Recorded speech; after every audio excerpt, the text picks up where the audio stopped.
শুভ সকাল বন্ধুরা, কেমন আছো তোমরা সবাই? আশা করছি তোমরা সবাই খুব ভালো আছো আর আমরাও ভালো আছি। আমার আরও একটি নতুন ভিডিওতে তোমাদের সবাইকে অনেক স্বাগত জানাই। আজ হচ্ছে শনিবার আর এখন বাজে ঘড়ির কাঁটায় ওই সকাল 7টা মতো। তবে চলো আজকের ভিডিওটা এখান থেকেই শুরু করছি। আশা করি ভিডিওটা তোমাদের ভালো লাগবে। ভিডিওটা ভালো লাগলে অবশ্যই একটা লাইক কমেন্ট শেয়ার করে দিও আর চ্যানেলটা সাবস্ক্রাইব করে আমার পাশে থেকো। রোজকার মতো ঘুম থেকে উঠে সংসারের সকালবেলার যে কাজগুলো থাকে, বাসি কাজগুলো, সেগুলো কিন্তু সব সারা হয়ে গেছে। চান করে ঠাকুর পুজো দিয়ে সোজা রান্নাঘরে চলে এসেছি। এর মধ্যে কিন্তু হাজব্যান্ডের টিফিনটাও করে পাঠিয়ে দিয়েছি। আর এত পরিমাণে বৃষ্টি হচ্ছে, দেখো ওই যে জানলা দিয়ে দেখাই যাচ্ছে যে বৃষ্টি সেই রাত দিন 24 ঘন্টা বৃষ্টি হয়ে যাচ্ছে। দিনে হয়তো 1-2 ঘন্টা একটু সুবিধা দেয়, তাও সেটা জানো তো সারাদিনের শেষে, যখন কোনো কাজে লাগবে না। তো এত এত জামা কাপড়, রোজই তো 2-3টে করে বাচ্চাদের 2-3টে করে জামা, তারপর আমার আছে, সেগুলো কাচতে গেলে মেলার জায়গা নেই। আর যে জামাগুলো পরে থাকবে সেগুলো তো ধুতেই হবে, সেগুলো খুলে রেখে তো আর সেগুলো আর পরা যাবে না। এই করে করে না ঘর বারান্দা দিয়ে জামা কাপড়ে ভরে গেছে। লাস্টে আবার কি করলাম, বড় ঘরে একটা রশি টানিয়েছি, ওই যে রাতেবেলা ফ্যান চলে সেই ফ্যানের নিচে জামা কাপড়গুলো শুকানোর জন্য। কিন্তু যতই দেখবে এই যে রোদ্রে শুকানো যে জামা কাপড় যেমন থাকে, কিন্তু যতই তুমি ফ্যানে শুকাও সেই জামা কাপড়গুলো কিন্তু একটা স্যাঁতস্যাঁতে ভাব থেকেই যায় আর একটা কিন্তু বাজে গন্ধ হয়। তো যাই হোক, কী করা যাবে, এই পরিস্থিতিতে এইরকমভাবেই চলতে হবে। তো এদিকে দেখো রান্না আমার প্রায় হয়ে এসেছে। তো এদিকে না ছেলের জন্য একটু ডাল, একটা ডিম সেদ্ধ আর আলু সেদ্ধ বসালাম।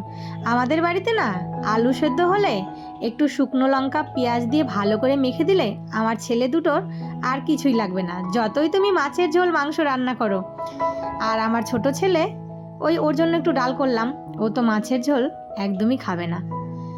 আর এদিকে সেই দিন বাজার থেকে চিড়ে এনেছিলাম, তো সেই চিড়াগুলো না আর ভাজা হয়নি। তো এখন এই যে হাতে সময় আছে, চিড়াগুলো ভালো করে ভেজে কৌটোতে ভরে রেখে দেবো। কেন বলো তো, এই চিড়া ভাজা দিয়ে চা খেতে কিন্তু বেশ ভালো লাগে, আমার তো ভালো লাগে। আর আমার ছেলে, বড় ছেলে, যদি এই চিড়া ভাজা পায় না তাহলে ওর আর কিছুই লাগবে না। তো এইদিকে দেখো চিড়া ভাজা ঢালতে গিয়ে কতগুলো চিড়া আমার পড়ে গেল। আর এই ভোগ ধানের চিড়াটা না এত সুন্দর গন্ধ, যখন তুমি চিড়াটা ঘরে এনে রাখবে পুরো ঘরটাই না সুন্দর ভোগ ভোগ গন্ধ উঠে যায়। তো এই যে দেখো আধা কিলো চিড়া এনেছিলাম, তো সেই চিড়াটা এখন এই যে ভালো করে ভেজে কৌটোতে ভরে রেখে দেবো। এখন গরম আছে তো একটু ঠান্ডা হোক, তারপরে এটা আমি কৌটোতে রাখবো। আর গরম অবস্থায় কৌটোতে রাখলে কৌটোটাই আমার নষ্ট হয়ে যাবে। তো এর মধ্যে রান্না কিন্তু আমার হয়ে গেছে। আর এদিকে কয়েকটা বাসন ছিল, তো সেই সমস্ত বাসনগুলো এখন এই যে সুন্দর করে মেজে গুছিয়ে রেখে দিচ্ছি। আর বাইরে এত পরিমাণে বৃষ্টি হচ্ছে, দাঁড়াও তোমাদেরকে একটু পরে দেখাচ্ছি। বৃষ্টি থামার কোনো নামই নিচ্ছে না। তো এই যে বাসনগুলো ধুতে ধুতে চিড়াটা দেখি ঠান্ডা হয়ে গেছে। এর মধ্যে কিন্তু রান্নাঘরটাও আমার একদম পরিষ্কার হয়ে গেছে। তারপর এই যে চিড়াটা কৌটোতে ভরে রেখে দিলাম, না হলে চিড়াটা আবার ওই যে ড্যাম হয়ে যাবে।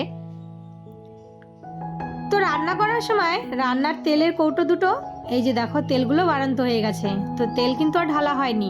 আর রান্নাবান্না কিন্তু আমার কমপ্লিট হয়ে গেছে। তো ভাবলাম যে এখন তেলের কৌটো দুটো ভরে রেখে দেই, আবার কালকে রান্নার সময় কাজে লাগবে। আর যখন দেখবে তাড়াহুড়ো থাকে না, তখন কিন্তু এই কাজগুলো করতে একদমই ভালো লাগে না। তখন মনে হয় কি এইগুলো যদি আগে থেকে ভরা থাকে তাহলে কিন্তু রান্না করতে ভালো লাগে। তো যাই হোক, এইদিকে তেলের কৌটো দুটোও ভরা হয়ে গেছে। তো এই যে তেলের কৌটো দুটো এখন এই যে জায়গা মতো গুছিয়ে রেখে দিচ্ছি। এই যে দেখো বৃষ্টি এমনভাবে বৃষ্টি হয়ে যাচ্ছে, তো এই যে লাগাতার একটা না এইরকম বৃষ্টি হয়ে যাচ্ছে, না বাড়ছে না কমছে, কোনো মতেই বৃষ্টি থামার নামই নিচ্ছে না। আর আমার উঠোনটা দেখতে পাচ্ছ পুরো শ্যাওলা পড়ে একদম পিছলা হয়ে গেছে। এই বৃষ্টি না থামা পর্যন্ত আমি কিন্তু ব্লিচিংও দিতে পারছি না। আর জানো তো একদিন আজকে যদি ব্লিচিং দিয়ে পরিষ্কার করি, কালকে পরশু যদি বৃষ্টি হয় ব্যাস আবার আগের মতন শ্যাওলা পড়ে যায়। তো এদিকে এত পরিমাণে বৃষ্টি হচ্ছে, মনে হচ্ছে যে চারিদিকে বন্যা হয়ে যাবে। সত্যিই কিন্তু অনেক জায়গায় বন্যা কিন্তু হয়ে যাচ্ছে, আর এর জন্য কিন্তু সবজির দামও প্রচুর পরিমাণে বেড়ে গেছে।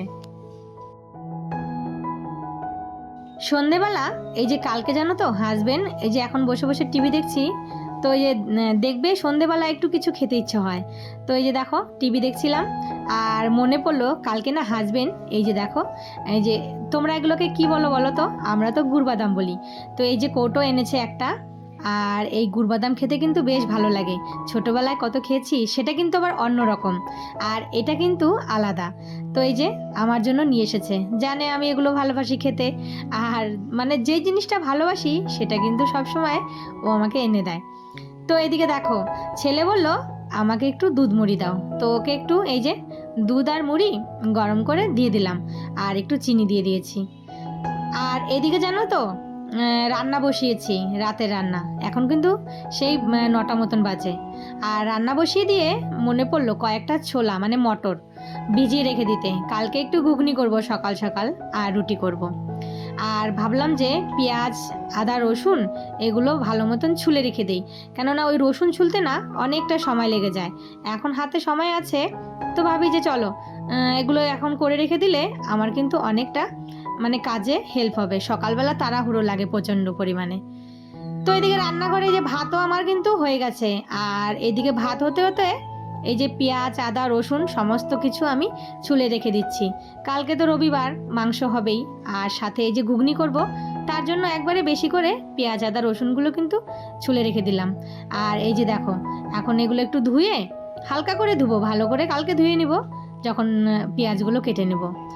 তো এই যে দেখো ভাতটাও নামিয়ে নিলাম, আর তরকারি টরকারি সবই করা আছে, আর দুটো মাছ ভাজবো, বাজ হয়ে যাবে। এইভাবে সংসারের কাজগুলো যদি বুদ্ধি খাটিয়ে আগের দিন করে রেখে দেওয়া যায় তাহলে পরের দিন সকালে কিন্তু সংসারের কাজগুলো করতে অনেকটাই আসান হয়ে যায়। তো এই যে বুদ্ধি করে ভাত বসিয়ে দিয়ে পেঁয়াজ আদা রসুনগুলো ছুলে রেখে দিলাম, আর এই রসুন ছুলতে কিন্তু অনেকটাই সময় লেগে যায়। তো এই যে এখন দেখো হাতে সময় ছিল তাই সমস্ত কিছু আমি পরিষ্কার করে রেখে দিলাম। তো চলো বন্ধুরা আজকের ভিডিওটা তাহলে এখানেই শেষ করি, সবাই ভালো থেকো সুস্থ থেকো, আবারও দেখা হবে।